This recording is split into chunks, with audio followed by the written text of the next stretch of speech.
So welcome back, everybody. Of course, this is Dr. Keith McNally, and I'm here with Dr. Troy. And we are in season 2 of the Question Guy podcast, and I appreciate you joining us. And so we're going to have a conversation about one of Dr. Troy's books, Fanny Rules. And here I have I'm holding it up right now. I'm kind of excited about jumping into this conversation. There is so much here, just like anybody who's going to write a book. And I don't know if the intent was to put a lot into it or just really thinking about the important things here. This is about your mom. So this is going to get a little personal, or it's going to get a lot personal. Sure. And I think that's really important because you and I, well, you and other people I talk to really have conversations about leadership and the importance of what it means to be a leader. And what this book does is takes all of those abstract ideas and puts them into a human context. That person who really needs to sit back and reflect on what it does mean to be a leader. And that's why I definitely love the title, Fanny Rules, because she makes it personal and you make it Thanks. personal. Thanks.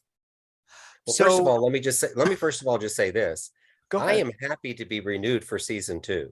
So I'm just saying, it's not everybody gets to be. Listen, I've seen my Netflix loves have gone away, my Hulus have gone away, but now when you've been renewed for a season 2, that's like an accomplishment there. Well, I think that's for both of us. And so I appreciate that because season 1 was such a turn for me because it allowed me to have the conversations that I really wanted to have with people. And so it's people being just open, honest, vulnerable, and then really talking about things that they're passionate about. And so I want to continue with that. Well, you picked a Let's good topic because I will be extremely vulnerable in the discussion about my mom and what that all means. And depending upon the questions that you've asked, since you are the question guy. So we'll see how so all that turns out. let's target the first thing that's on my mind. Okay. What's your message? So there's lots of things going on here, but what is your core message with the book? Well, for me, the opportunity was to create a leadership legacy based on all of the wisdom that my mom passed along to me. And there were several reasons why that was important. As you'll read in the book, at some point in time, my mom was stricken with dementia. And as you know, that particular disease steals the person's memories. Mhm. And so I thought, what a fitting tribute to return 31 of those memories, which I refer to as teachable moments, wrapped around 9 rules that mom would have imparted with me that would have been helpful for me to, as a young man, as a leader, trying to figure out what my life would be like and how it would be like, and to expose that. The other thing I wanted to do is I have spent an entire career coaching people, talking to them, helping them focus on their success. And when I got into the book writing business, there were a couple of things that I was given as some very specific strategies to think about and consume. The first one is the first book you write is what you'll be known for.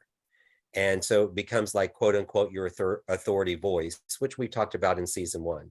Mhm. And that was the cohesion culture book. Mhm. And then the next book to release is one that really opens up me as a leader and my vulnerability to give people an insight into what did Dr. Troy look like? He didn't always start out as this guy. So what was it like before and how did he get there? And these practical life lessons that we learn, sometimes we overlook.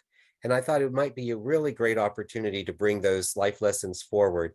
I teach in parables and through metaphors. And wow, it's like making it practical, making it easy for people to understand. And sometimes when people can live through your experiences, whether they've had the exact experience or not, they're living through experiences they are learning.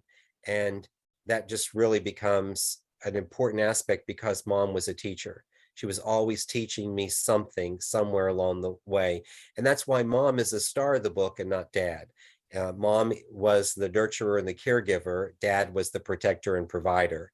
And I give credit to him. He had a much harsher shell in life and view of people, which you know from the one chapter that talks about space pants, step ladders, and honking horns. Well, I'm not going to get into that chapter today. Maybe it's some other time, but I do appreciate your words. And so in case anybody who's listening to this and has not read the book yet, so you actually do show teachable moments. And I'm trying to show the Yeah, camera those I different. do. And so at the end of each chapter, you have a teachable moments section, and then you have a mentoring lessons for rule, for whatever rule it is. And so Yes. it's very strategically put together.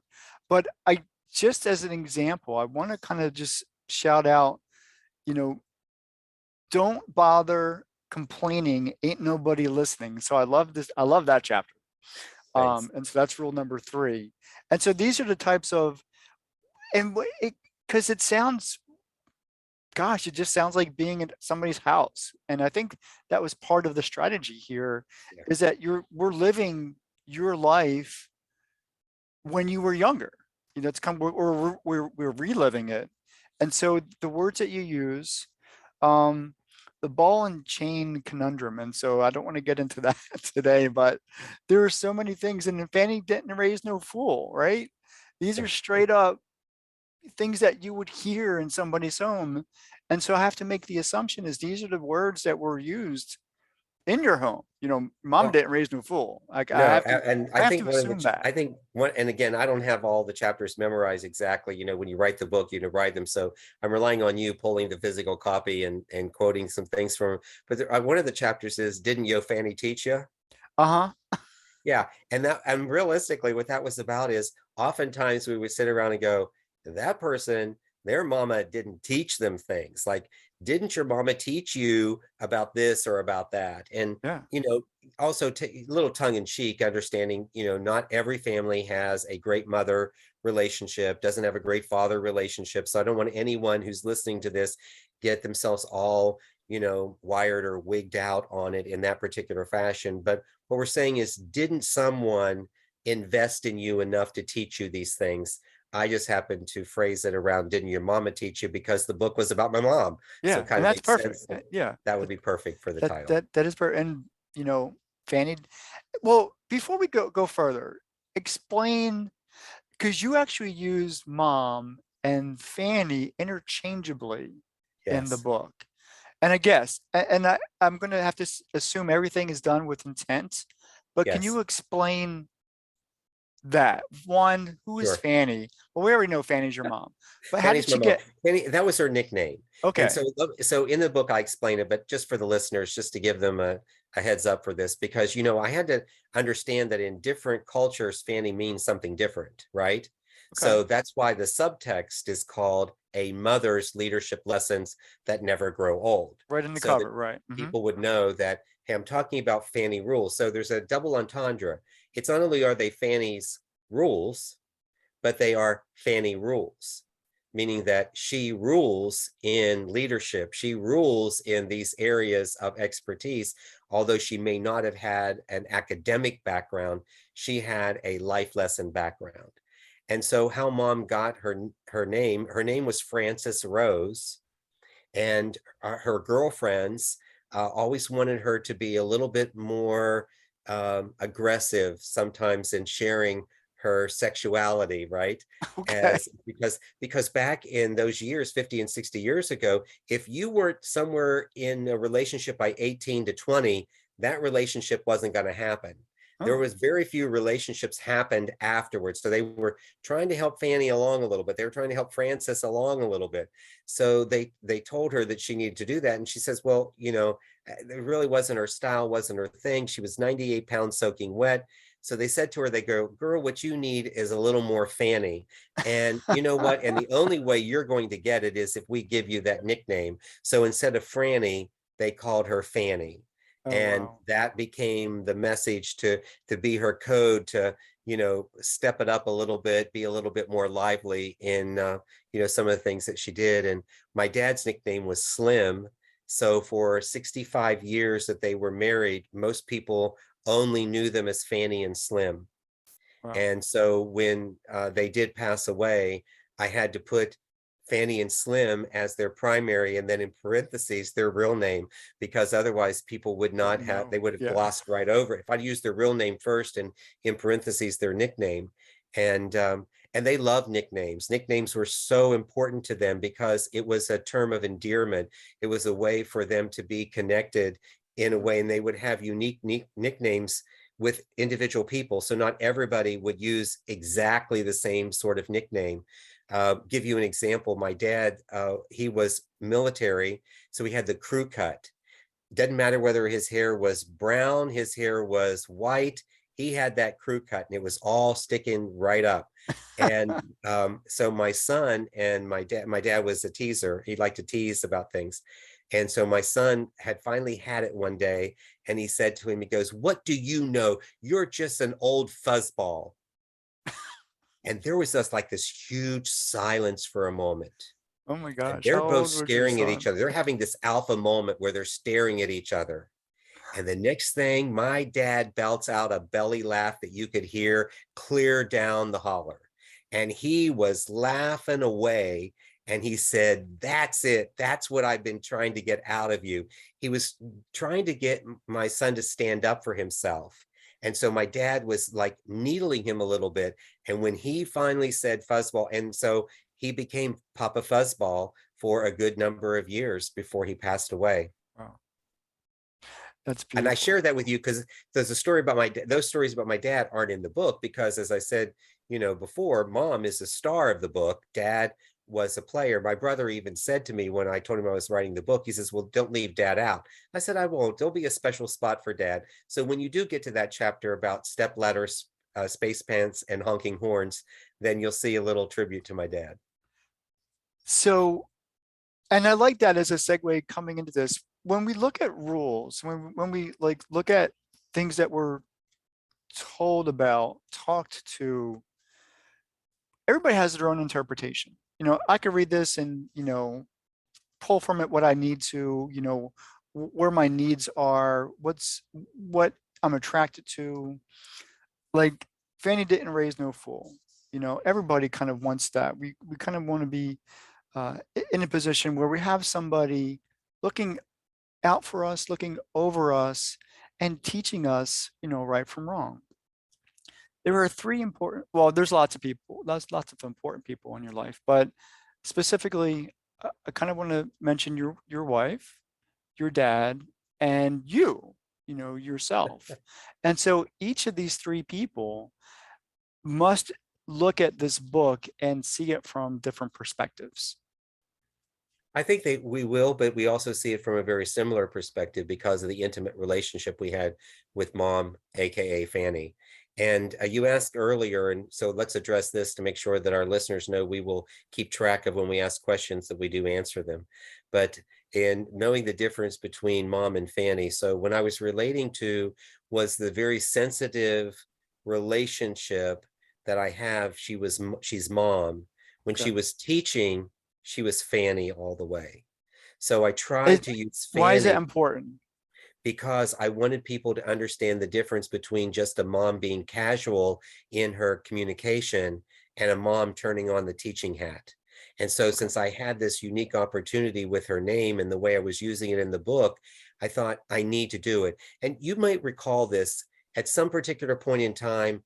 Maybe your parent or an authority figure used all three, four, or five of your given names to get your attention. So when Mom did that, you knew she was serious. Mhm. So I wanted folks to really understand that this was an opportunity to not just be a good mom, but to be a teaching mom. Those were the moments that she taught, and these were the lessons that she taught. So, in addition to being nurturing and caregiving, which is wonderful, and you need that as you grow and mature, but you also need somebody who isn't afraid to tell you what you need to hear when you need to hear it, not necessarily what you want to hear. So I wanted to kind of create that distinction. The book is a learning book anyway. It's all about mentoring and giving you this advice. So it has multiple purposes, as you mentioned in the very beginning. It not only lays a foundation for who people can see me as, the transparency, look through the window, but they also can apply it. They can do something with it. It's not just, oh, these are nice stories, let's now put that on the shelf. It's like, oh, here are the very specific teachable moments around this particular rule. And oh, here are some questions that I should ask myself and introspect for what I think. Or if I want to work directly with a mentor, here are the mentoring questions that the two individuals would exchange information about. Well, now I just lost, with all of that, I lost my next question. So I apologize. Well, Um, you're the next question guy. So the you're the next I question. have to think about question guy. That's who you're going to be. So your mama passed when you were young, right? No, no. No. So that's good. So let's So, talk about so that. yeah, because that's part of the book. It is. And so what happens is that the story is, when I was 12 years old, my mom was diagnosed with breast cancer. Okay. We lived in a very poor economic area of West Virginia, a forgotten coal mining area. We don't even have tracks anymore. They came and removed the train tracks from the area. That's how unimportant we Oh became. my. And so So so you were education was 12. limited. Wait, you Yeah, were I was 12 when 12. she, okay. Mhm. And so education is limited. As a matter of fact, I was bused 55, 60 minutes to the high school from 7th grade to 12th grade. We Uh-huh. were 30 to 45 minutes from the nearest major employer and hospital unit. So 50 some years ago, you can imagine when someone is diagnosed with cancer, the immediate feelings that you have is this person is going to die. We Yeah. thought mom was gone. This was it. But you see, this is where for me, this was the epiphany. This was the turning point. This is when mom declared that she was going to live. And this is where I believe the teaching clicked for me. Now, she Hmm. was teaching before. There's a couple of stories I share in there where I was younger, and I share those stories. But realistically, this story really clicked here because mom made a choice. And the lesson that she taught me was that my character would be defined by choices I make, not the circumstances I found myself in. We were poor by circumstance, not by choice. Mhm. We were, she had cancer by circumstance, not by choice. So you could do and be whatever you wanted to be. And so her decision was to live as long as she could, as long as the good Lord would let her, and she would follow whatever advice the medical community told her to do.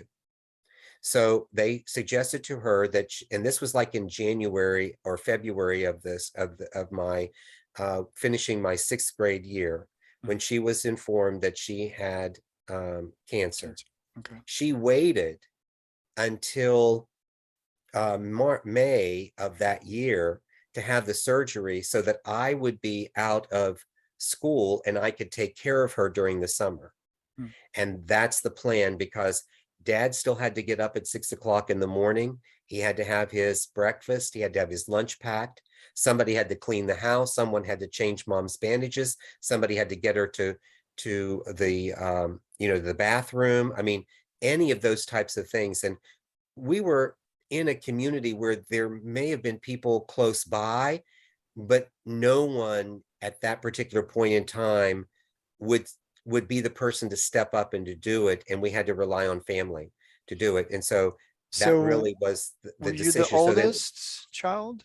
I'm sorry. Were you the oldest child? No. So, and the story also lets you know that my sister, who was 9 years older than me, she Okay. since passed away in 2003. She had run away from home. At So this she time. wasn't anywhere. Yeah. So she was not around. Okay. So she was out So doing by her own default, you thing. were the oldest. And so by default, I was then the oldest. Okay. My brother was 3 years younger, and my mom and dad sent him to a family that they camped with all the time. So my brother knew this family well. They had some children. And so they went there, he went there for the summer so that I didn't have to focus on being a parent as well as being the one responsible. So from February to May, mom taught me how to shop. She taught me how to clean the house. She taught me how to write a check. That's, of course, one of the stories that's in the book, her check writing experience. And just really prepared me for the things that I might have to encounter during that time when I was 12. Mhm. Well, the good news is she recovered after that awful, awful summer, and she lived 43 years. Mom was 42 when she was diagnosed with cancer. She was 30 when I was born, so I was 12. Right. She lived 43 more years. She was 85 before she passed away. The final 5 years of her life, she was diagnosed with dementia, and she kept losing her memories and her brain functions and things of that nature. And that's how, then the book all came about for that. Purple happened to be my mom's favorite color. It also happens to be the color of the Alzheimer's Association. So the good news is, and I don't mind ever talking about the book, and if people say you're talking about the book so people will buy it, I go, yeah, it not only is this a good book, but my proceeds of the book benefit the Alzheimer's Association. So we kind of then, so there's all these things that are all wrapped up into being very, very purposeful and intentional.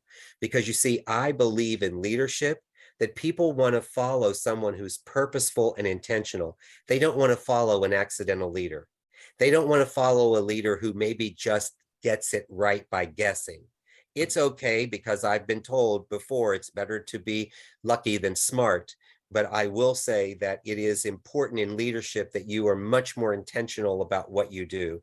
And as a result of that, you want to be purposeful in the things that you do. That's why Mom versus Fanny was very specific, telling the story to let people know who I am, to wrapping it around the Alzheimer's Association, to have a purpose for the proceeds of the book, because Mom would have absolutely, she would have really kicked my behind if she thought I was writing a story about her to make money for me. That would not have fit into Mom's character at all. Well, I well, gave you a lot. I you gave you a did lot give to me a lot process there, didn't because I? now, because I'm crying on the inside because this is very, this is comes down to who we are as being human.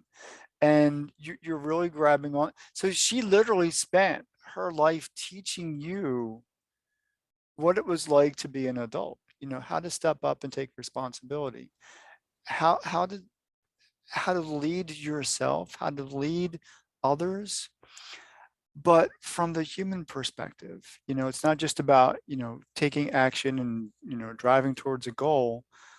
Talk to me about some of the more important things, or the things that really you want to say. And I'm even at a loss for words at this point. Those one or two things, those one or two stories that are really most important to you that you wrote about in the book.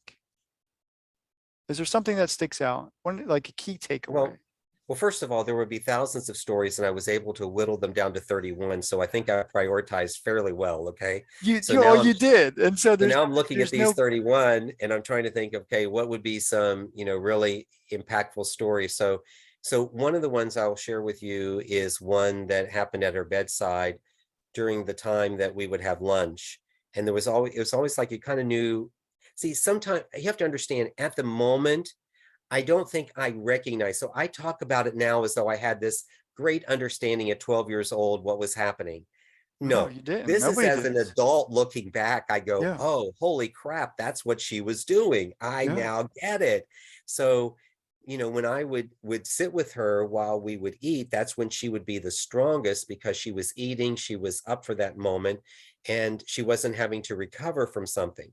And so during that process, and when we ate, then she would ask me questions. So she'd had this one thing she would say to me over and over again. So this wasn't a question, it was a statement over and over again.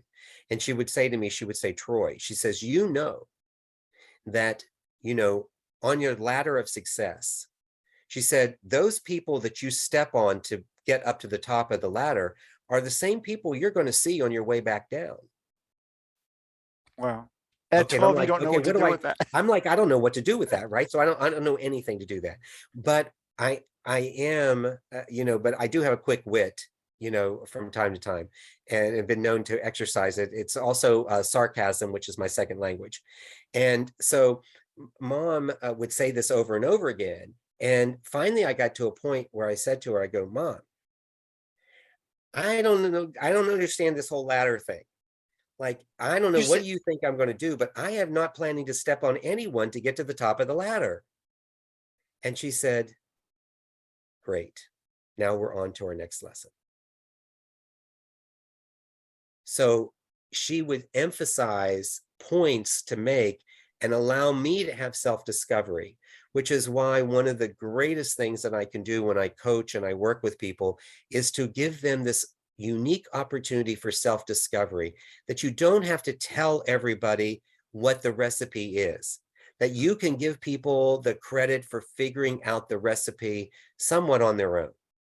And you can do so by staging and setting the right tone and setting the right opportunity. Sometimes it can come through asking those open-ended, non-leading questions. But mom was really good about being able to take a situation and have me figure out what I needed to learn from it. well, let me stop you. Can I stop you? Yeah, sure. Go ahead. Then your mother knew you well. And I say that very intentionally because if you didn't respond in the way that I think she would have thought you were to respond, then a lot of lessons would have been lost.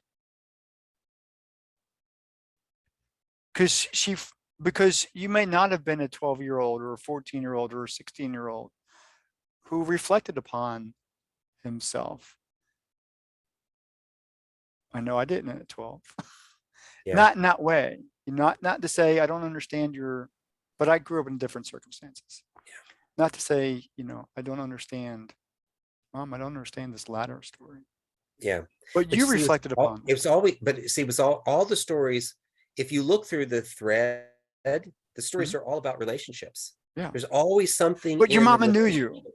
She Yes, she knew her son. yes, and not only did she know my son, but she also She knew knew that you. I mean, her son, you. She knew yes, but you. she also knew the secret to the success, whether you can apply it anywhere, is the relationships that you build with people. So when I tell the story about Well, when we go let's to stop town, there. How did okay, she know you? How did she know you well?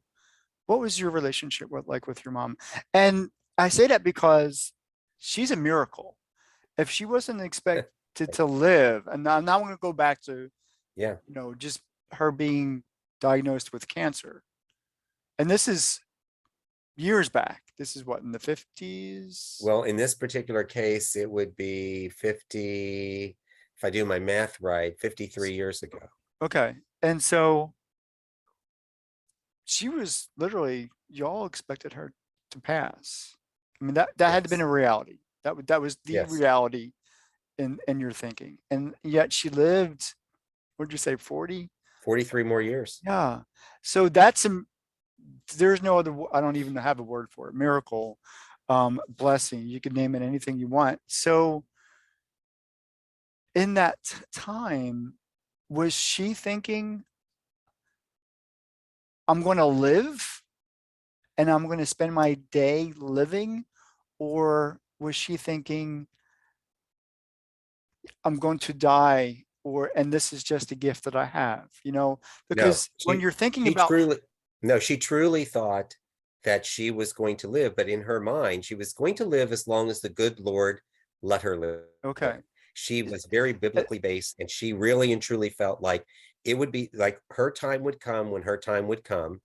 And if not, she was going to continue to do it. She wasn't going to allow a circumstance that somebody else implanted in her head to really detract her from the things that she knew to do. You see, mom was about raising kids. She was about teaching, and she was about making sure that we knew the right things to do and the right things to say, the customs. Do you speak first when you see a stranger? You say your name. You don't look shy. You don't run around the leg of the other person.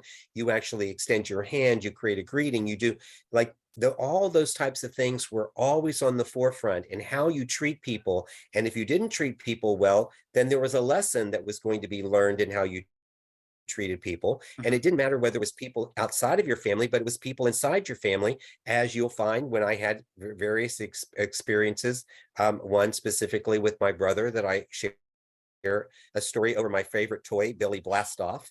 So, but But there, so who was she as a person then? Because it's amazing to read through all of these stories, think about the lessons being taught. And I love the fact that you said she's really good at creating great relationships with people. yeah, She's really good at she's good at creating it. great, she's good at creating great relationships with people. She had an intrinsic understanding of how to get in touch with other people's emotions, feelings. Emotions. Yeah. And yeah, and the other thing too is like she wasn't guided by popularity. So, one of the stories has to do with the conversation around priority or popularity. Hmm. Mom didn't make popularity choices. Mom made priority choices. Right. Some of that is dictated when you grow up in a very rural area, limited education, limited economic means. You make every penny count. Count. You make everything you do count. There's a lot more intentionality driven behind that than if you have a lot of disposable time, disposable income. But that was the focus. And so when I even recall back some of the stories when I'm younger and relate them into the rules, I didn't realize, like I said at the time, that this was happening, but I can go back to it. One of the other stories, because you asked me for a couple of stories, and another one is this relationship when we go to the bank.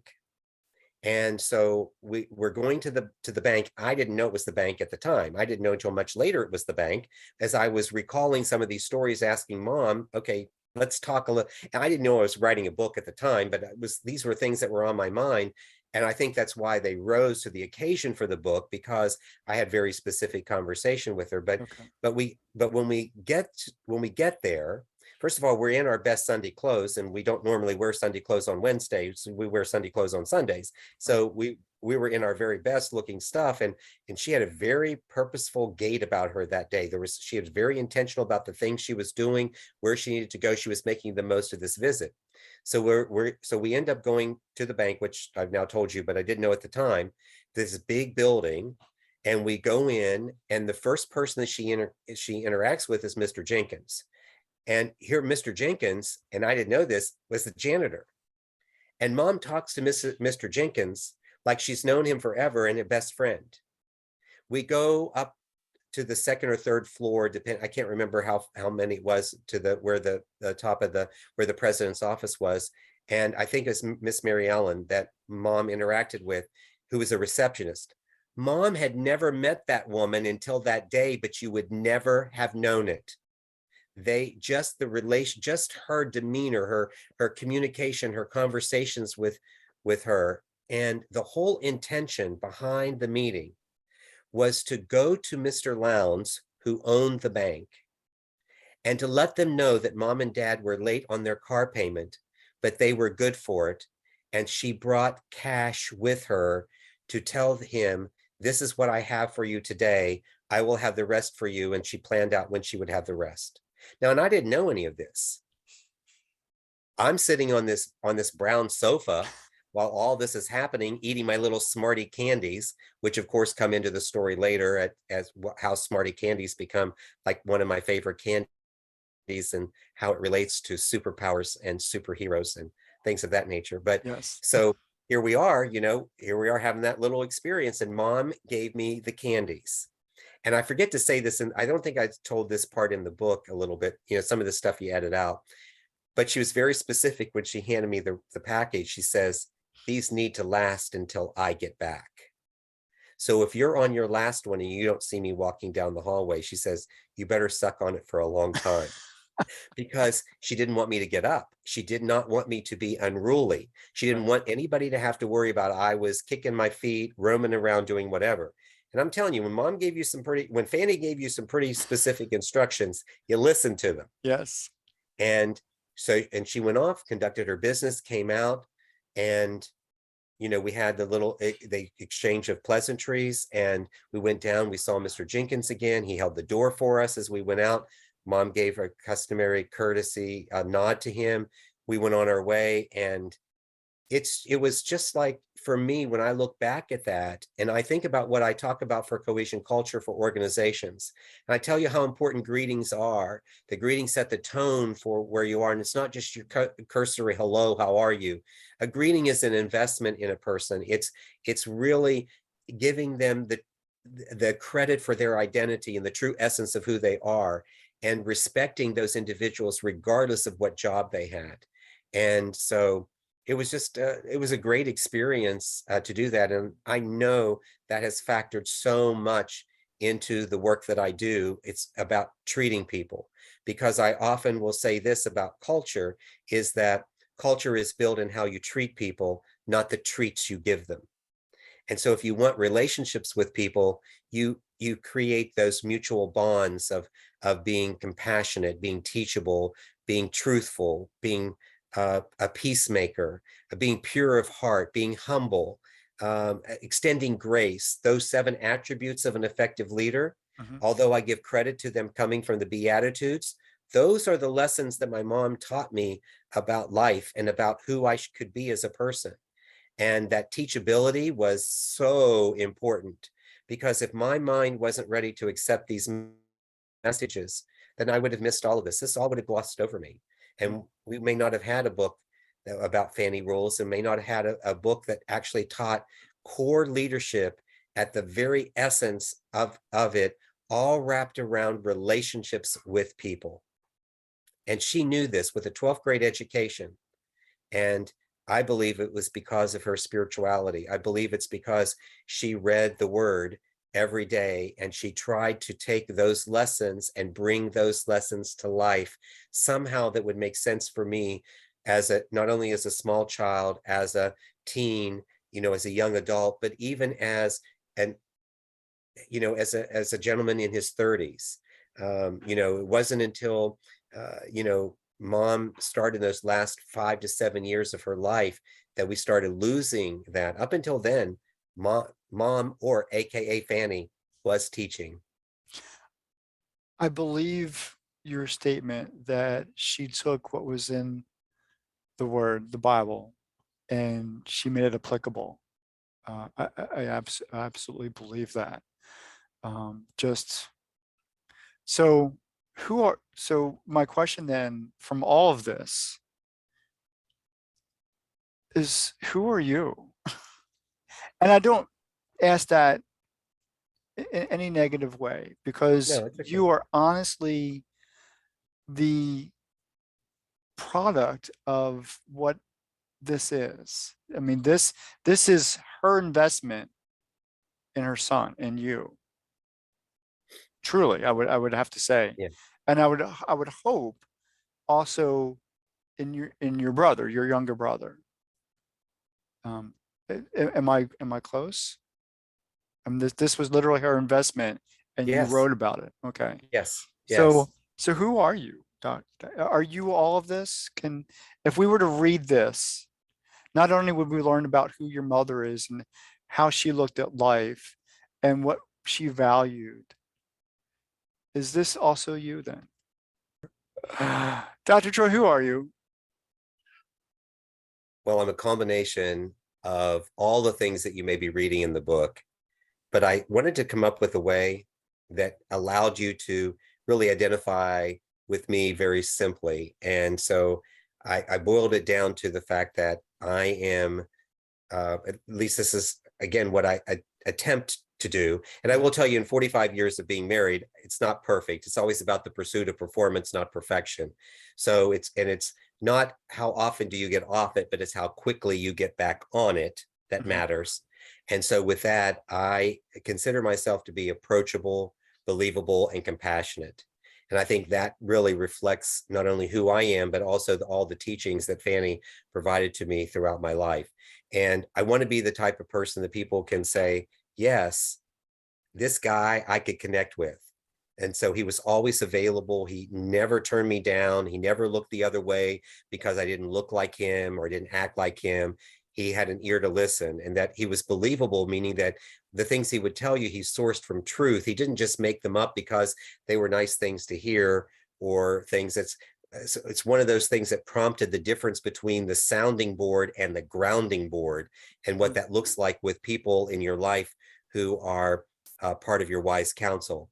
And then lastly was compassionate, because it's all about relationships. And if you don't know how to get along with people, you don't know how to manage your emotions, the likelihood is there's going to be a lot of disconnects that happen in your life. And I wanted to just always have every opportunity to connect with people if they wanted to connect. And if they didn't, then they didn't. We moved on to something else. Dr. Troy, thank you so much for having a conversation with me. I feel like I know you much better now Oh, thank you. than I did prior to, reading the book or, or having this conversation, because you kind of just opened up your life. This book literally opens up your life, your family's life to the rest of the world. And quite frankly, there probably should be more books like this, because it's those kind of investments that I think in the 21st century we just lack. Yeah. We lack those real connections, those emotional investments. We lack those stories that bring us together. And I think this is one of those uh, treasures, and I'll call it that. This is one of those treasures. Now I'm glad I have it. Well, thank you. I'm This glad you is one of have it those as well. treasures. Yeah, And those stories work from backyard to boardroom. that's perfect. And I've got people I want to share this with. So again, thank you so much, You're welcome. and I'll see you next time. Great. Next.